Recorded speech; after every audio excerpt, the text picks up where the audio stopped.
Bro వచ్చారా?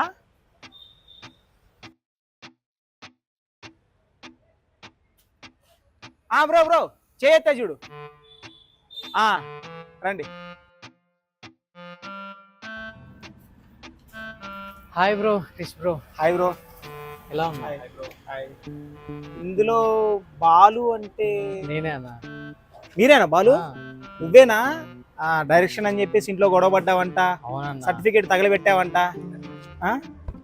అదే అన్న, మీరు డైరెక్టర్ గా అసిస్టెంట్ గా చేస్తున్నారు కదా, ఇప్పుడు మీ సలహా తీసుకుందామని వచ్చిన. నాకు కూడా అసిస్టెంట్ డైరెక్టర్ చేయాలని ఉంది అన్న. నేనే ఒకటి దగ్గర 3 years నుంచి పనిచేస్తున్నా. అసిస్టెంట్ డైరెక్టర్గా చేస్తే ఏముండదు, కాస్ట్యూమ్ కంటిన్యూటీ, తర్వాత జూనియర్ ఆర్టిస్ట్ని సెట్ చేసే పని ఉంటుంది చూసావా, అది ఇస్తారు అంతే. అంతకుమించి అసిస్టెంట్ డైరెక్టర్ చేస్తే ఏం యూస్ ఉంటుంది అబ్బా. ఒక పని చేయండి, ఈ చిన్న చిన్న షార్ట్ ఫిలిమ్స్. అవును, నీ దగ్గర బౌండెడ్ స్క్రిప్ట్స్ ఉన్నాయా? ఉన్నాయన్న. ఎన్ని ఉన్నాయి? ఒక 4 ఉన్నాయన్న. Very good. ఇంకే అయితే చిన్న చిన్న షార్ట్ ఫిలిమ్స్, ఎలాగో నువ్వు రైటర్ కమ్ డైరెక్టర్ కాబట్టి చిన్న చిన్న షార్ట్ ఫిలిమ్స్ అవి ఇవి తీస్తుంటే అవి వైరల్ అయినా ఇంకో నీకే మంచి ఛాన్స్ వస్తుంది. ఏమంటారా?